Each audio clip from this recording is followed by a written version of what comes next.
Today I'm going to be breaking down this super easy Zap Witch strategy here at Townhall 11 so you can 3-star any base. So let's dive straight into it. The first thing you're going to want to do when you're coming in with Zap Witches here at Townhall 11 is identify where those multi-target infernos are, because like Zap Witches in pretty much any strategy, it's those multi-target infernos that are going to be causing you the most grief. Now if they're single target infernos, you could potentially use those zaps for something else, but more often than not we are going to see multi-target infernos here at Townhall 11. So what we're going to do is we're going to take a look at how many zaps and how many earthquakes it takes per multi-target inferno. We're going to be seeing one of those maxed out level 5 earthquake spells plus 4 level 8 lightning spells in order to take these out. Now when it comes to using those spells, we want to make sure we are not only hitting the multi-target inferno,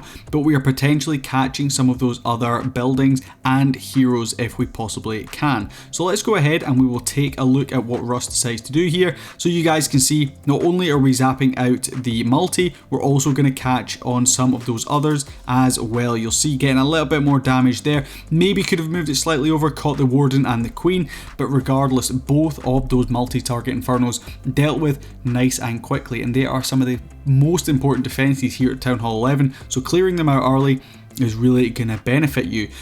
We're going to be looking at the log launcher in this one. That's going to be the siege of choice, and what you're going to be looking to do is of course identify where that town hall is, and for us it's all the way on the opposite side of this base. Now remember, the log launcher is going to make a direct straight line across the map, so from this side all the way across to this side, because it aims for the town hall. So if it was a centralized town hall, of course it's going to go to the middle, but as it's over on this side, if you were to start the log launcher from here, it would literally just burst straight away because it's got to the town hall. So bear that in mind if we're looking at one of these anti 3-star bases.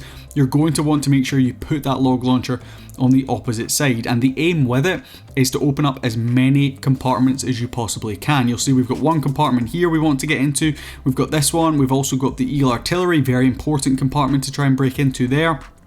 But what we're going to kick off the actual attacking portion of the strategy is these golems. You'll see we've got 3 golems going out in front, and then you're just going to simply draw a line with your finger of witches in behind. You'll see that is super simple. You really couldn't get anything harder than drawing a straight line of witches. Like I said, log launcher, excuse me, going to be coming all the way from that left hand side, opening up this expo compartment right here.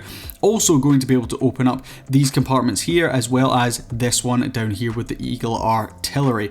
Now it doesn't matter if some of your golems and witches walk, they are going to continue to clear up around the outside, but we are looking for our king, our queen and our warden alongside that log launcher to go into the core of the base. Now if we pause things up here, unfortunately you'll see that king has gone out in front and the clan castle troops here are going to take him down, but we do of course have that poison spell which you want to make sure you're using whenever those clan castle troops come out. And when it comes to hero equipment, that is totally up to you. My recommendation would be to bring the earthquake boots for the barbarian king, as well as any other equipment you might like. For the queen, giant arrow is also a great option. You could potentially get some early damage, stuff like that. And for the grand warden, eternal tome all the way, and then you can either use the rage gem or the life gem. Both of those are going to be great options to bring, but honestly this one you cannot go too far wrong. Even though we've got the most basic equipment on our heroes here, we are still completely crushing this base. You'll see King's going to get popped off right there, but unfortunately does go down to that Inferno Dragon there in the core of the base, but we're still pushing on through. We see an Ice Golem and a Yeti coming out of that log launcher. That Ice Golem, when it pops, going to be able to freeze all those remaining defenses up, allow these witches and all of those skeletons to continue crushing on through. The Yeti doing a great job there as well. We actually still have our Grand Warden and our Queen ability. You'll see the Grand Warden ability going off there. What you can do, and we might see in some of these other attacks, is use that Grand Warden ability fairly early on when all of your troops are quite clumped up and combined together. That way you're getting maximum value early on, keeping as many troops alive when there's lots of defenses still up, and that is very important. You'll see we end up swagging the queen and swagging a free spell right there and a great way to kick off this video. Moving on to our second example here at Townhall 11, you'll see slightly more centralized Town Hall, but of course we're still going to be going opposite sides, so either from a flat side here, from the corner, or from the flat side over here. And exactly the same technique of what we did in the previous one. We're going to be using those lightnings and earthquake spells early on, using an earthquake and then 4 lightnings. You'll see we're also catching the archer tower and the cannon there, so getting 3 defenses for each one of those zaps and earthquakes, so getting a lot of value there. 3 golems going out in front. Now remember, those golems are defense targeting troops, so sometimes you do need to keep that in mind. We're going to sneak a couple of early wall breakers into this one, and we'll see that log launcher coming over from that right hand side. King again getting slightly ahead of where we want him to be, so sometimes you could potentially hold on to that king just for a little bit, allow those golems to make sure they're out in front, and then you can start pushing in the remainder of your troops. Now we do want to keep an eye on that Grand Warden. We want to use his ability at the optimal time. For me, it would be right about now, but we can hold it for potentially slightly later on in the attack. You'll see the queen unfortunately didn't quite go into the core.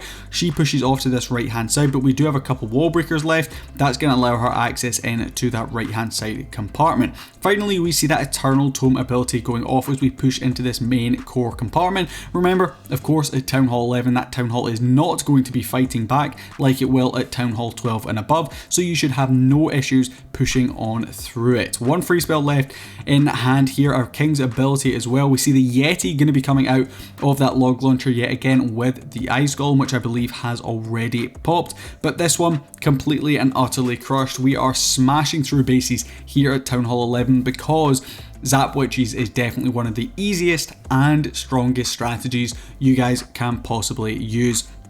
Grand Warden going to be trying to put up a little bit of a fight here on the back end of this one. We actually still have that ice golem alive, showing just how strong this is. All our clan castle troops pretty much still up. Swagging the queen and a free spell yet again, and this, yeah, this strategy is very, very strong. So we have one more example. Let's jump in and take a look at it. So before we jump into this one, make sure you guys head down to the description below if you would like the link to this army. All you have to do is click on that link and it will take you straight into Clash of Clans where you can copy that army link, making life nice and easy. While you're down there in the description, feel free to head over to that like button, click it, and leave a comment on the video as well if you have tried this strategy at Town Hall 11. Don't forget to subscribe as well, and we'll jump into this last replay. Okay, so here we go. Of course, first of all, yep, you guys guessed it, lightnings and earthquake. Not quite enough to take down those expos, but it's still nice to get a decent chunk of damage done onto them. Now this is a really common base, and I've seen this base used a lot here at Town Hall 11, where we have this kind of isolated Town Hall compartment with these channels on either side. A lot of the time this is to try and push the troops around that Town Hall compartment so the Eagle Artillery can continue to get damage. But the good thing about this strategy, it funnels while you're attacking. It basically, you see the witches on either side, they're funneling constantly, and the troops in the middle are still getting damage, if that makes sense. So we don't have to set up the funnel first. This is literally the easiest spam based strategy you can possibly do. We do see that Inferno Dragon coming out pretty early, unfortunately locking onto our log launcher, so we do use that Eternal Tome pretty early on in this one, but we get enough troops going into that Town Hall compartment that Eagle Artillery is going to be going down. The Tesla farm that does pop as well, no problem at all. There's the tornado trap, but again, Town Hall doesn't fight back, so we have no problem getting through it.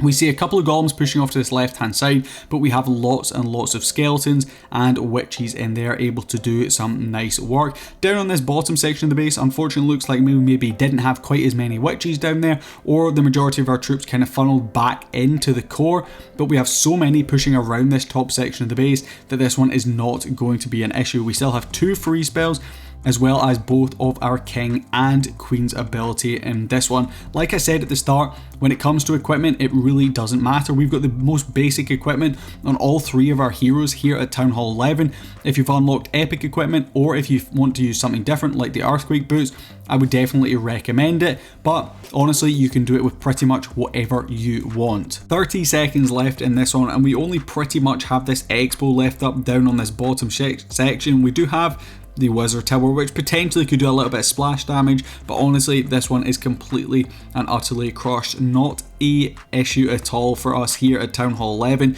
You can wipe out bases super easily. And what I would recommend is, if you want to check out any other strategies for any other town halls, including Townhall 11, you guys can go ahead, subscribe to the channel and have a look at my other videos. We've been doing daily uploads for nearly the entirety of January. The plan is 30 daily uploads just to get this channel really up and running. What I would say is thank you so much for all the love and support. It looks like we're closing in on 100 subscribers pretty quickly here, getting a lot of views and a lot of love. So thank you to all of you guys who have been watching the videos. If you've made it this far, you might as well go ahead and subscribe if you haven't already, and we'll catch you guys in the next video.